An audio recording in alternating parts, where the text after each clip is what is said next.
ಎಲ್ಲರಿಗೂ ನಮಸ್ಕಾರ. ನಾನು ನಿಮ್ಮ ಚೆನ್ನ.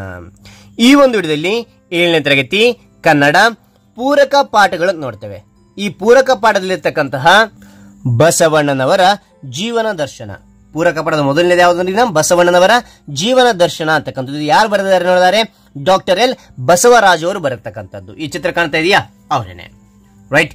ಹಾಗಾದ್ರೆ ಈ ಪಾಠದಲ್ಲಿರ್ತಕ್ಕಂತಹ ಕವಿ ಕೃತಿಕಾರರ ಪರಿಚಯ ಮತ್ತು ಅಭ್ಯಾಸದ ಬಗ್ಗೆ ತಿಳಿತಾ ಹೋಗೋಣ. ಹಾಗಾದ್ರೆ 7ನೇ ತರಗತಿಗೆ ಸಂಬಂಧಪಟ್ಟಿರ್ತಕ್ಕಂಥ ಎಲ್ಲಾ ಪದ್ಯ ಮತ್ತು ಪಾಠಗಳ ಪ್ರಶ್ನೋತ್ತರಗಳು ಬೇಕಾ? ಐಕಾಣೋತ್ತರ ಮೂಲಕ ನೀವು ಆ ಎಲ್ಲ ಪ್ರಶ್ನೋತ್ತರಗಳನ್ನು ಪಡಿಬಹುದು.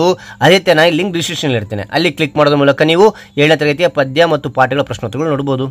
ರೈಟ್. ಹಾಗಾದ್ರೆ ಇಲ್ಲಿ ಒಂದೊಂದಾಗಿ ನೋಡ್ತೋಣವಾ? ಇಲ್ಲಿ ಪೂರಕ ಪಾಠಗಳಂತಕ್ಕಂಥದ್ದು ಶೀರ್ಷಿಕೆ ಬರೀ. ಅದ ನಂತರ ಪಾಠದ ಹೆಸರಾಗಿರ್ತಕ್ಕಂತಹ ಪೂರಕ ಪಾಠದ ಹೆಸರು ಬಸವಣ್ಣನವರ ಜೀವನ ದರ್ಶನ. ಪೂರಕ ಪಾಠ 1 ಬಸವಣ್ಣನವರ ಜೀವನ ದರ್ಶನ ಅಂತಕ್ಕಂಥ ದಪ್ಪನಾಕ್ಷರಲ್ಲಿ ಬರಿತಾ ಹೋಗಿ. ಅದಾದ ನಂತರ ಈ ಒಂದು ಪಾಠವನ್ನು ಯಾವ ದಿನಾಂಕ ಬರಿತಾ ಇರ್ತಾರೆ ಆ ದಿನಾಂಕವನ್ನ ಇಲ್ಲಿ ಮೆನ್ಷನ್ ಮಾಡಿ. ಓಕೆನಾ? ರೈಟ್. ಅದಾದ ನಂತರ ಮೊದಲು ಏನ್ ಮಾಡ್ಬೇಕಂದ್ರೆ ಕೃತಿಕಾರರ ಪರಿಚಯ ತಿಳಿತಾ ಹೋಗೋಣ. ಓಕೆ. ಇಲ್ಲಿ ಕವಿ ಯಾರು ನೋಡಿದರೆ ಡಾಕ್ಟರ್ ಎಲ್ ಬಸವರಾಜು. ಜನನ ಯಾವಾಗ ಆಯ್ತು ನೋಡಿದರೆ 1919ರಲ್ಲಿ. ಜನ್ಮಸ್ಥಳ ಕೋಲಾರ ಜಿಲ್ಲೆಯ ಎಡಗೂರು ಗ್ರಾಮದಲ್ಲಿ ಆಯ್ತಕ್ಕಂಥದ್ದು. ವೃತ್ತಿ ಇವ್ರೇನ್ ಕೆಲಸ ಮಾಡ್ತಾ ಇದ್ರು ನೋಡಿದರೆ ಪ್ರಾಧ್ಯಾಪಕರಾಗಿ ಕೆಲಸ ಮಾಡ್ತಾ ಇದ್ರು.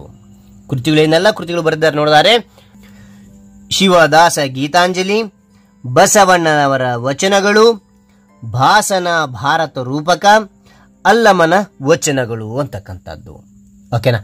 ಇವರಿಗೆ ಅನೇಕ ಪುರಸ್ಕಾರಗಳು ಬಂದಿರತಕ್ಕಂಥದ್ದು. ಅದರಲ್ಲಿ ಮುಖ್ಯವಾಗಿರ್ತಕ್ಕಂಥವು ಯಾವ ನೋಡಿದರೆ ಪಂಪಾ ಪ್ರಶಸ್ತಿ, ಕೇಂದ್ರ ಸಾಹಿತ್ಯ ಅಕಾಡೆಮಿ ಪ್ರಶಸ್ತಿ, ರಾಜ್ಯೋತ್ಸವ ಪ್ರಶಸ್ತಿ ಇತ್ಯಾದಿಗಳು ನೋಡಬಹುದು.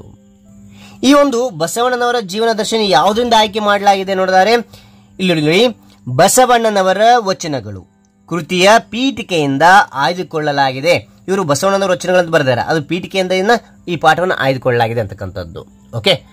ಈಗ ಕವಿ ಪರಿಚಯ ನೋಡಿದ್ವಿ. ಹಾಗಾದ್ರೆ ಈಗ ಅಭ್ಯಾಸದ ಬಗ್ಗೆ ತಿಳಿತಾ ಹೋಗೋಣ. ಇಲ್ಲಿ ಏನ್ ಕೊಟ್ಟಿದ್ದಾರೆ ನೋಡಿ, ಈ ಕೆಳಗೆ ಕೊಟ್ಟಿರುವ ಪ್ರಶ್ನೆಗಳಿಗೆ ಒಂದು ವಾಕ್ಯದಲ್ಲಿ ಉತ್ತರಿಸಿ ಅಂತ. ಹಾಗಾದ್ರೆ ಈ 5 ಪ್ರಶ್ನೋತ್ತರಗಳು ನೋಡ್ತಾ ಹೋಗೋಣ. ಇಲ್ಲಿ ನೋಡಿ, ಈ ಕೆಳಗೆ ಕೊಟ್ಟಿರುವ ಪ್ರಶ್ನೆಗಳಿಗೆ ಒಂದು ವಾಕ್ಯದಲ್ಲಿ ಉತ್ತರಿಸಿ.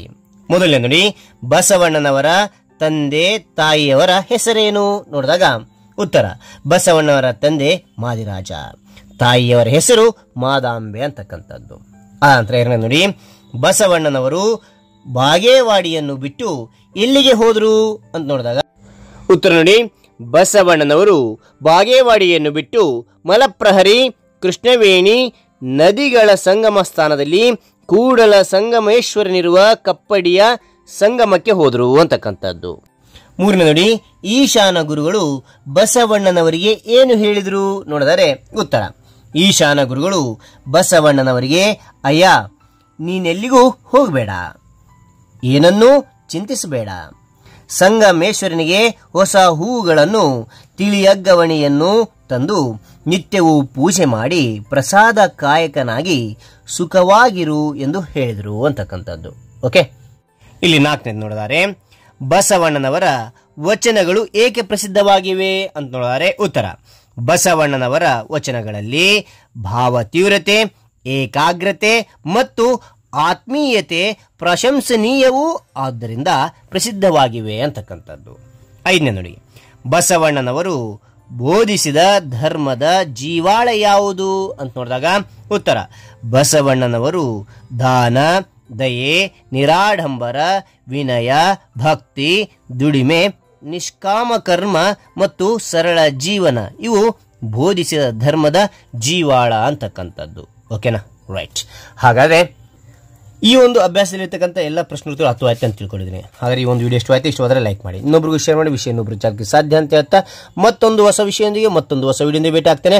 Thank you for watching. Bye.